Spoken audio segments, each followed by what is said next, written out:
Thank you, Ala, for the nice kind introduction. Good morning, everyone. Welcome to Eastern Province. I hope that you enjoyed it here and have a good time in Al-Khobar. So in the next 25 minutes, I'm going to elaborate about the updates of allogenic stem cell transplantation in PNH. So my presentation is divided in three parts. The first part is briefly about the PNH as a pathogenesis, pathophysiology. Then we'll go briefly on the complement inhibitor, and then finally about the update of transplantation in PNH. So PNH is a rare clonal hematopoietic stem cell disorder that 40 to 50% of PNH clone are presented in aplastic anemia, and 25% of patients with aplastic anemia had PNH clone. This leads to also to an uncontrolled complement activation and thrombosis and bone marrow failure following the clone expansion. So that was started very, very long time ago, up to 1882, when Dr. Paul Strobing, a German physician, who described the red blood cell breakdown. But unfortunately, his effort was not appreciated, and it was not known as Strobing syndrome, for example. And this until 1911, between 1911 and 1928, the two physicians or scientists, Marchevava and Michelli syndrome, and that's what's called the PNH syndrome at that time. However, this continued to be an understanding that disease process until the 1930s, when Louis Belmer, Jordan, and Ham test was introduced, when the blood sensed to the acidic environment, the red blood cell breakdown. However, the Ham test was giving a lot from false positive results and other cases other than the PNH. Then between 1960s and 1990s, all the progress and the development of understanding the alternative pathway complex, the decay accelerated factor, and membrane inhibitory reactive lysis, and flow cytometry, that was progressed, and the technology of the flow cytometry was improved over the time. Until then, we understand the disease, we understand how to diagnose, but until 2007, the diagnosis of PNH, the treatment of PNH was only supportive care. In 2005, British Commission of Standard Hematology mentioned in the last paragraph, there is a clinical trial about C5 monoclonal antibody, and this is what happened. The first C5 monoclonal antibody was introduced, as we know, as clozimab. So, the PNH is a somatic mutation of the BIGA gene that leads to failure of synthesized GPI anchor protein in hematopoietic stem cells, and this will lead to loss of CD55, which is DAF, and the CD59, which is MIRL, on the surface of red erythrocytes. That leads to intravascular hemolysis.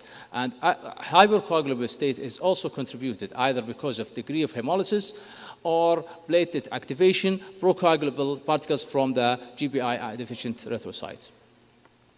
So, don't know how to point, yeah, okay. So a normal process, the complement pathway, when it's gets activated, it's and the red blood cells are protected by these anchor protein and the surface of red blood cells. However, once you lose it, the membrane activating complex attacks the red blood cells and causes the lysed red blood cells. This is simply how the PNH intravascular hemolysis happens. So that's chronic hemolytic anemia occurs, dark stain urine because of the free hemoglobin in the urine, and some symptoms related to the nitric oxide depletion. And it is in form of bone, muscle pain, esophageal spasm, and fatigue, irrespective to the degree of hemolysis.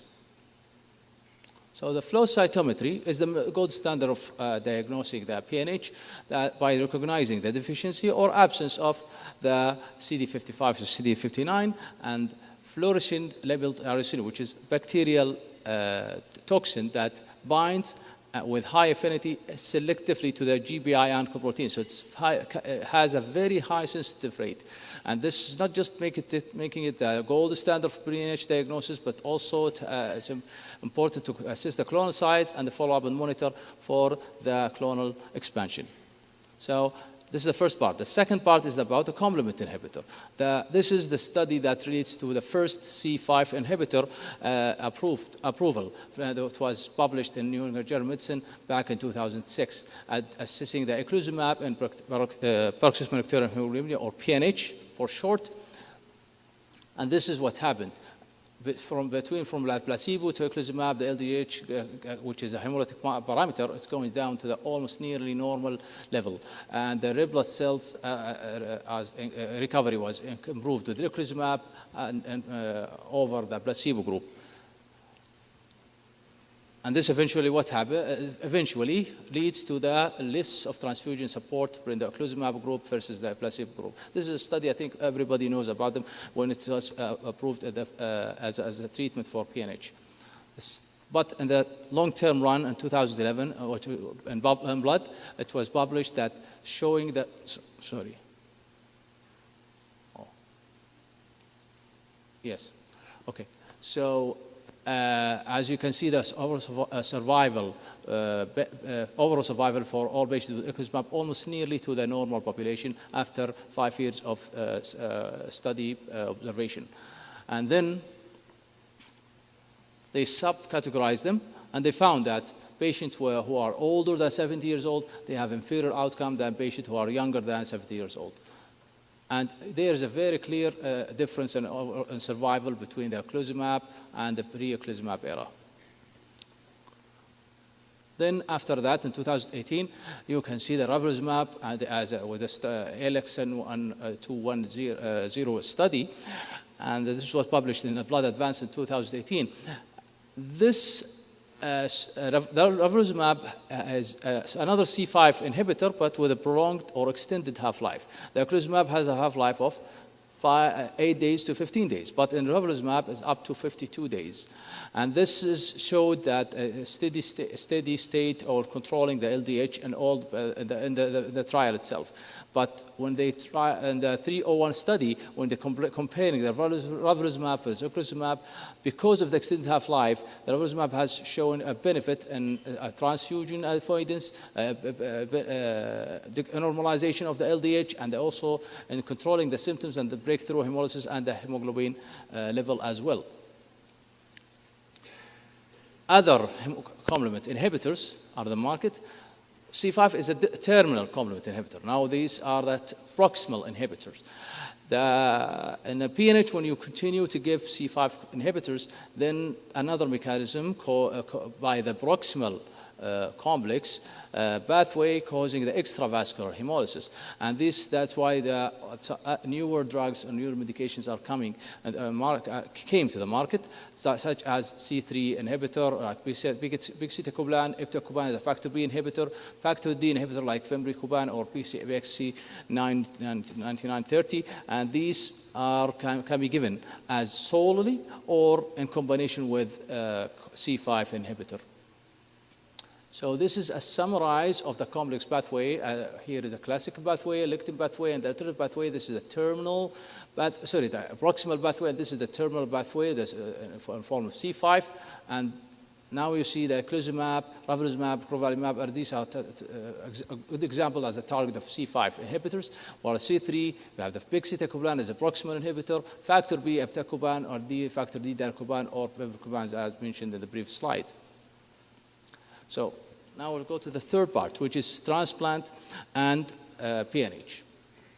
So this is a large observation study from French group, which was published in Hematologica in November 2012 by Dr. Delator and colleagues. And the number of patients was 211 patients with a median age of 30 years old, and with almost identical distribution between classical PNH and the PNH in a setting of a bone marrow disorder. The indication of transplant was 62% in patients with aplastic anemia, and in patients with the classical PNH was 70%, and 25% were in patients with thrombosis. 65% of patients were HLA identical sibling, and the source of the stem cells, majority of patients were 64% from bone marrow and 34% from the peripheral blood stem cells. And the conditioning regimen that was all equal between cyclophosphamide and busulfan, cyclophosphamide TBI, cyclophosphamide ATG, and fludarabine-based regimen. GVHD prophylaxis was cyclosporin and methotrexate in 73% of patients. Now, let's see the survival rate. The overall survival in these patients for 5 years was 68%. But when they subcategorize these patients between the recurrent hemolytic crisis, aplastic anemia, and thrombotic event, as you can see here, the 5 years over survival in recurrent hemolytic crisis was 86%, and the aplastic anemia was 69%, while thrombotic patient with history of thrombosis was 54%. That means the patient with thrombosis, they are at risk for to have an inferior outcome. However, between the related and non-related donors, HLA match was not different between the two groups. A second study is also from France, from Valet and a group, and which was published in 2018 in Hematologica. So 21 patients with PNH, 13 patients with aplastic anemia and PNH, 6 patients with transfused classical PNH, and 2 patients with non-transfused classical PNH. As you can see here, with different, all of them that non-myeloablative, except one case in the classical PNH, with only 3 patients who are mismatch unrelated donor. The rest are match related and match unrelated donor, with almost equal between the peripheral blood and bone marrow, and the cyclosporin mainly, as was the GVHD prophylaxis, either with methotrexate or MMF or cyclosporin alone. The grade 4 GVHD, acute GVHD, was found in 2 patients with aplastic anemia and 2 patients also in transfused classical PNH. The deaths happened in 6 patients from the 21, and the majority of patients, main reason for deaths were the infection. So, and the overall survival at 6 years was 67.7%. The third study is from Fred Hutchison. It was published in BMT Journal in 2019. They calculated 55 patients from 1970 to 2015. 17 patients were classical PNH, and 38 patients were PNH with bone marrow disorder. 6 patients from the 55 patients that received incluzumab, and acute grade 2 to 4 acute GVHD was found in 61.8% of patients, while a severe acute GVHD was found in 12.7%, and chronic GVHD was found at 57.8%. The overall survival, it showed as 70% on the whole group, but there was no difference between the conditioning regimen, whether RIC or MAC, bone marrow disorder, or classical PNH. And the causes of death were infection, with 47% of the dead patients, and hemorrhage 21%, and only 5.3% from other causes. Allah Akbar. So the next study that I'm going to share with you is a large study from the Polish adult leukemia group, which was also published in a BMT journal. We're studying the 78 patients from the transplanted between 2012 to 2016, 51 patients with PNH with bone marrow failure, and 27% with the classical PNH. Median time from diagnosis to transplant was 12 months. 94% of patients were heading for RIC conditioning, and 66% used the triosulfan. I want to remark that there was no incluzumab was given in these patients, despite that this is even up to 2016. And the reason for that is the accessibility and availability of the incluzumab in Poland. The 3-year overall survival was 88.9% in classical PNH and 85.1% in PNH with bone marrow failure. And the 3-year overall survival without thrombosis was 50% and 92% in classical PNH. However, this was not statistically significant despite the difference between the percentages. And while the PNH with bone marrow failure was 83.3 and 85.3% in patients without thrombosis. The grade 2 to 4 acute GVHD was found in 23%. 1 year incidence of chronic GVHD was 10.8% in bone marrow failure with the PNH, and only 3.7% in patients with classical PNH. As you can see in this Kaplan-Meier curve, that there is no difference between the type of the or category of the PNH, either a BMF or bone marrow failure or classic PNH. Now we'll go to the main event. This is an abstract that was published in ASH last year, a multi-center study of a retrospective analysis with a collaboration between the EBMT and the severe aplastic anemia walking study in the period from 2011 to 2020. And these are the points, the endpoints that they use: overall survival, disease-free survival, event-free survival, neutrophil and platelet recovery, primary and secondary graft failure, grade 2 to 4 acute GVHD and severe GVHD, chronic GVHD with limited or extensive, and lastly is the GVHD-related relapse-free survival. So, this means it's larger number than the French study that I mentioned, the first study for addressing the transplant, which was published in 2012. So it was 259 patients from 125 centers who underwent a stem cell transplant for PNH between the 2011 and 2020. As you can see here, that the distribution was equal between female and male gender, the younger population, and the time between diagnosis and the allotransplant was median with 10 months. The category, the PNH category was almost equal between both groups, and the clinical representation of transplant was also equal between both groups. And the majority of the patients were match-related donor, with 47.5% match sibling donor, and 37.1% with match-unrelated donor, and 12.7% with mismatch unrelated donor. The source was also equal between both groups, but for the conditioning regimen, the RIC was a majority with 78.2%, and the myeloablative was 21.8%. The GVHD prophylaxis used with ATG 69.2%, and the calcium inhibitor was 14.6%, alemtuzumab by 11.5%, and the PTY only 4.7%. The group of the study, they sent a questionnaire to the centers about the details of the PNH treatment. And they've received 147 reported patients about eculizumab. Yes, 42 patients, and no, 105 patients. So, in terms of engraftment, 87% of patients achieved neutrophil engraftment by day 28. 75% of patients achieved platelet engraftment by day 40. And in terms of the percentages of graft failure, 4% had a primary graft failure, and 5% had secondary graft failure by 3 years' time. In terms of acute GVHD, between the 2 to 4 and the severe GVHD, 13% of patients had acute